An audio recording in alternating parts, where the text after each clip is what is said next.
కేంద్ర ప్రభుత్వం కార్మిక చట్టాలను రద్దు చేసి 4 లేబర్ కోడ్లుగా మార్చడాన్ని వ్యతిరేకిస్తూ అన్ని కార్మిక సంఘాలు ఇచ్చిన పిలుపు మేరకు మే 20న దేశవ్యాప్త సమ్మెలో భాగంగా సింగరేణిలో కూడా ఒకరోజు టోకెన్ సమ్మెలో పాల్గొని జయప్రదం చేయాలని ఏఐటీయూసీ అధ్యక్షులు వాసిరెడ్డి సీతారామయ్య కార్మిక వర్గాన్ని కోరారు. శుక్రవారం గోదావరికని భాస్కర్రావు భవన్లో జరిగిన ఏఐటీయూసీ ముఖ్య కార్యకర్తల సమావేశంలో ఆయన పాల్గొని మాట్లాడుతూ దేశంలో కార్మిక వర్గం తమ హక్కులను సాధించేందుకు అనేక పోరాటాలు సమ్మెలు చేసి 44 కార్మిక చట్టాలను సాధించుకుంటే నేడు కేంద్రంలో ఉన్న బీజేపీ ఎన్డీఏ ప్రభుత్వం వాటిని రద్దు చేసి 4 లేబర్ కోడ్లుగా మార్చి ఏప్రిల్ నుంచి అమలు చేసేందుకు చర్యలు తీసుకుంటుందని, 4 లేబర్ కోడ్లను రద్దు చేయాలని, కార్మిక చట్టాలను రద్దు చేయొద్దని డిమాండ్ చేస్తూ దేశంలో ఉన్న అన్ని కార్మిక సంఘాలు కలిసి మే 20న దేశవ్యాప్త సమ్మెకు పిలుపునిచ్చాయని ఆయన పేర్కొన్నారు. అందులో భాగంగా సింగరేణిలో కూడా దేశవ్యాప్త సమ్మెను విజయవంతం చేయాలని ఆయన కార్మిక వర్గాన్ని కోరారు. దేశానికి ఆదాయం ఇస్తున్న ప్రభుత్వ రంగ సంస్థలను ప్రైవేటు పరం చేసేందుకు కేంద్ర ప్రభుత్వం ప్రయత్నాలు చేస్తుందని, దీనివల్ల దేశ ప్రజలకు కార్మిక వర్గానికి తీవ్ర నష్టం వాటిల్లుతుందని ఆయన అన్నారు.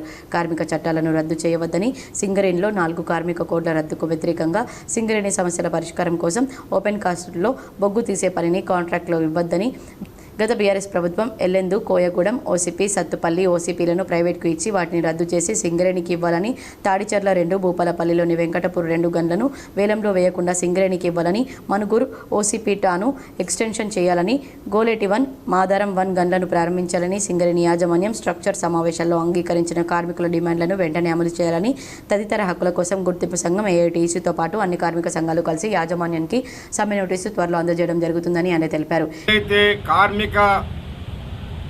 హక్కులను హరించే విధంగా కార్మిక చట్టాలను రద్దు చేసి వాటి స్థానంలో 4 కోడులు తీసుకొచ్చి కార్మికులకి భవిష్యత్తులో ఎలాంటి హక్కులు లేకుండా చేస్తూ ఉన్నారు. దానికి వ్యతిరేకంగా జరుగుతున్న సమ్మె. అట్లాగే సింగరేణిలో ఈ యొక్క 4 కోడుల రద్దుకు వ్యతిరేకంగా మరియు సింగరేణి సమస్యలు, ముఖ్యంగా సింగరేణిలో ఓపెన్ కాస్టుల్లో బొగ్గు తీసే పని కూడా కాంట్రాక్టర్లకే ఇస్తూ ఉన్నారు.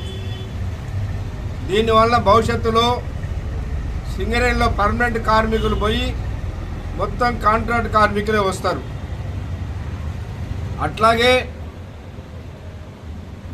ఎల్లందు కోయగూడెం ఓసీ3 కానీ, సత్తుపల్లి ఓసీ3 కానీ ఏదైతే వేలంపాటులో ప్రైవేట్ వాళ్ళకు పోయినాయో అవి రద్దు చేసి మనకే రావాలి.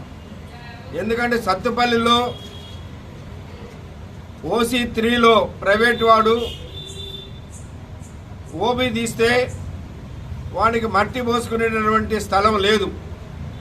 సింగరేణి స్థలంలో పర్మిషన్ ఇవ్వకపోతే ఆ మైన్ అతను తీయలేడు.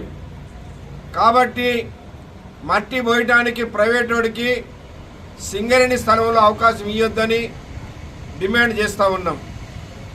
ఆనాడు టీఆర్ఎస్ గవర్నమెంట్లో లోపాయకారిగా ఒప్పందం చేసుకొని సింగరేణి కంపెనీని యాక్షన్లో పాల్గొనొద్దని చెప్పి రాష్ట్ర ప్రభుత్వం చెప్పి ఆ 2 బాయిలు కూడా ప్రైవేట్ వాళ్ళకు బయట చేశారు. మరి ఈ గవర్నమెంట్ వచ్చిన తర్వాత ఈ గవర్నమెంట్ కూడా ఎన్నికల సందర్భంలో చెప్పారు, ఎటువంటి పరిస్థితుల్లో ఆ మైన్స్ సింగరేణికే తీసుకొస్తామన్నారు. కానీ ఇవాళ మట్టి పోయడానికి సింగరేణిని ఒప్పుకోమని ఈ రాష్ట్ర ప్రభుత్వం నుంచి ఒత్తిడి తీసుకురావడం ఇది దుర్మార్గమైన చర్య.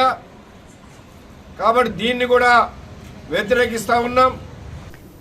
ఇంకా ఈ సమావేశంలో ఏఐటీయూసీ ఉప ప్రధాన కార్యదర్శి మడ్డి ఎల్లాగౌడ్, బ్రాంచ్ కార్యదర్శి ఆరేలి పోషం, బ్రాంచ్ ఉపాధ్యక్షులు మాదన మహేష్, నాయకులు రంగు శ్రీను, బోగ సతీష్ బాబు, దొంత సాయన్న, సయ్యద్ సోహెల్, గుర్రం ప్రభుదాస్, నాయని శంకర్, పొన్నాల వెంకటయ్య తదితరులు పాల్గొన్నారు.